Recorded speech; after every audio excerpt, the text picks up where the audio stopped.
Future Hacker. Life. Path. Future. Hello everybody and welcome to Future Hacker. I'm your host, Maria Taide, and today we are talking to Sylvia Gallusser. Sylvia is a global futurist based on San Francisco. As founder and CEO at Silicon Humanism, Sylvia conducts foresight research on the future of health, well-aging, and social interaction, evolutions in retail and mobility, the future of work, lifelong learning, artificial intelligence, the future of our oceans and sustainability, as well as the future of the mind and transhumanism. So, as you can see, she's a true future hacker. Sylvia has been advising for more than 510 companies for the past 15 years. She's a published author of future fiction with Fast Future Publishing. Sylvia, it's so amazing to have you with us today. How are you doing? Quite well. Thank you so much for having me, Maria.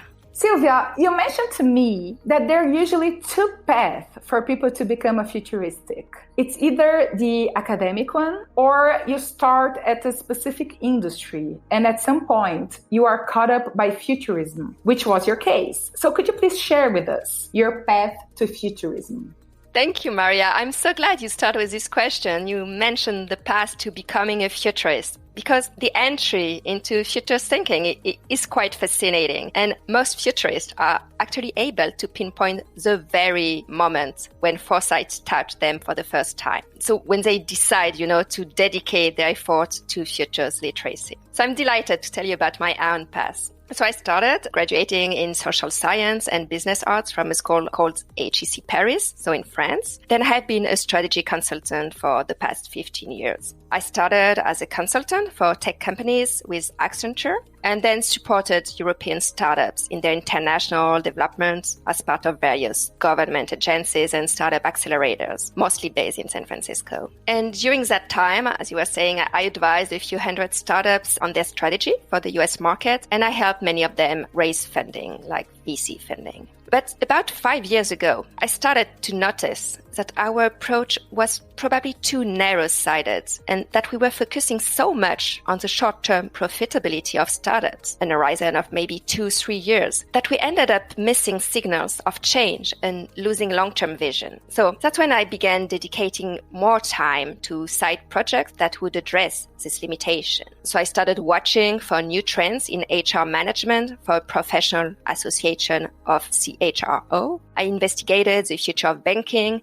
for an innovation review, organized a roadshow for a large retailer willing to modernize its physical stores, and so on. So I gained more and more interest in foresight techniques, initially following the French prospectivist school before becoming more aligned with the Anglo-Saxon futurist approach. As for my true aha moment with futurism, unfortunately, it was following a rather tragic accident, or let's call it a brush with mortality, which completely transformed my approach to life and stretched my time horizon. After that, I became kind of obsessed with future thinking. I started a new training program, and finally I got certified as a foresight practitioner with IFTF, Institute for the Future. It's based in California. And today, future studies and strategic foresight represents the biggest part of my activity. So as you were saying, and thank you for mentioning it, I have launched a research organization named Silicon Humanism, which focuses on examining our social nature and our human future, how technology is serving or hindering our species. And the idea behind the concept is to engage into dialogue between technology on one side and humanities, history, anthropology, sociology, mental health, or moral psychology. And my favorite topics include well-aging, a portmanteau word between aging and well-being, also the future of work, the molding of the next generation of children,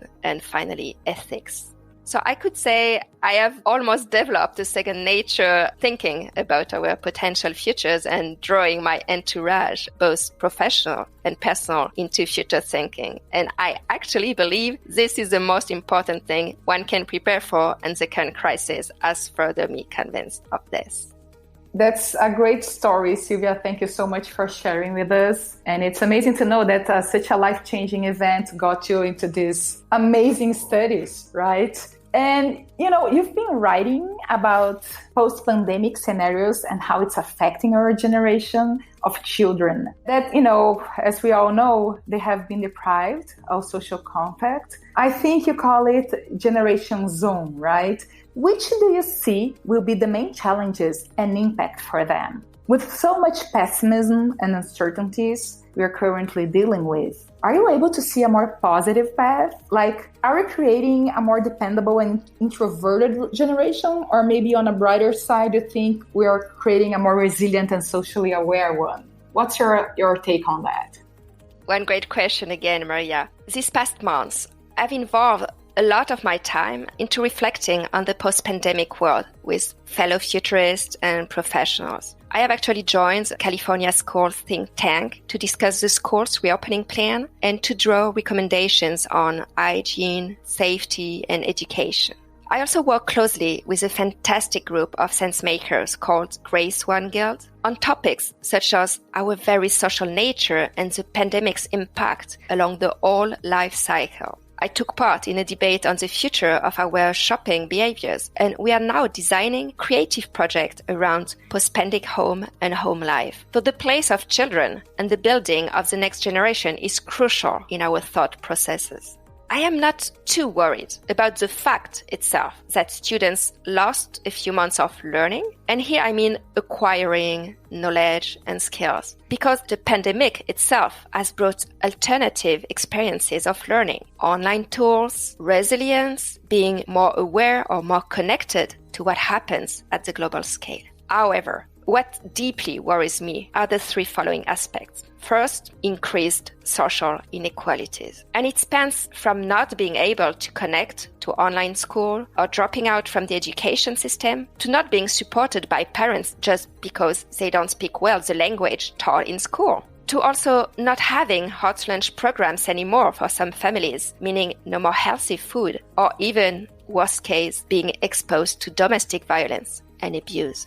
My second worry is related to young girls because they are especially at risk and the numbers are alarming. A new analysis from Save the Children reveals that more than 500,000 girls risk being forced into child marriage and 1 million more are expected to become pregnant in 2020 as a result of school closure, education interruption, and the overall economic impact of the pandemic. And third, this results in mental health issues and long-term consequences, such as social awkwardness, post-traumatic syndrome disorder, and sometimes depression and even suicide. So here, I should underline the amazing work done by mental health specialists. A friend of mine, Paul Krauss, who actually also hosts an incredible podcast named The Intentional Clinician, puts much effort into providing a national violence prevention hotline. Thank you also, Maria, for mentioning our collective book, Aftershocks and Opportunities by Fast Future Publishing. It's been co-written with a group of futurists dedicated to exploring the aftermath, but also the new opportunities brought by the pandemic. I have always loved to write, and fiction is one of my favorite means to provoke hard empathy and engage people into a foresight mindset. And our ability to put ourselves in the shoes of others, in our future self's shoes, is a strong tool for bringing our entourage to envision alternate scenarios and to have them be as prepared as possible for whatever lies ahead. You are talking about pessimism versus a more positive path. A part of our job is not to represent one future only, but to build different scenarios. That is actually why we call the discipline future thinking, like plural, and not future thinking. And a common futurist model consists in applying the 4 futures quadrants based on 4 scenarios: growth, collapse, constraint, and transform. And as a future fiction writer, I love to explore the transform one and not give up to collapsology. I believe in our collective resilience and our capacity for reinvention. One amazing example of this is how we have been able to reinvent our rites of passage and holiday celebrations in a socially distant world, from online baby showers, online graduation ceremonies, or morning rituals over Zoom, to drive-in birthday parties, trunk or treat Halloween, or Thanksgiving dinner preparations streamed in a distance. And finally, you are wondering whether we are creating a more dependable and introverted generation or a more resilient and socially aware one. And it resonates with a study I've been conducting recently, surveying a few futurist colleagues. I had designed 6 different personae based on my research and recent signals. There was a preppers, ready for future plagues, food, shelter, safety-oriented. The bubble children, covered, isolated, stigmatized by the sanitary crisis and social distancing. Then the baby zoomers, more resilient, digital natives, unifying their online-offline identity. The freakouts, they were the privacy-conscious one, concerned about tech excess, social media resistant. 5, the grasshoppers, ignorant and fatalist, life enjoyer, go-getter, and the musketeers, inclined to collective action, kind of earth activists and bond in togetherness. So as I polled fellow futurist researchers, almost none of them voted for the preppers or the freakouts. So a minority opted for a future generation characterized by extreme fear. The musketeers, these earth activists bound in collective action, were also not that popular. So we had answers more in the middle. So eventually, the most frequent profiles chosen, being the bubble children and the baby zoomers, show that there is a relative hope for the new generation. I would characterize them by being scarred but in recovery. Well, thank you so much, Sylvia. That's so much great content you just delivered in one question. That's a true lecture you're giving us. I really appreciate that. So let's talk about the future of work. You mentioned how companies will have to adapt to a future that won't be so office-centric, where people won't be willing to put themselves into the commuting rush hour craziness that we have to get used to. You talk about the WorkNet trend instead of a fixed workplace. So how should both companies and the next generation of workers get prepared for that, for this new reality? I am glad you asked, Maria, as I have just finished writing a paper on that topic. We wrote this paper along with my futurist colleague, David Callis, on remote work and the WorkNet model. We conducted an analysis on key success factors of working from home as a dominant culture. Why is it inscribed in California workers' culture? And why are European countries such as France still reluctant to implement it at a larger scale?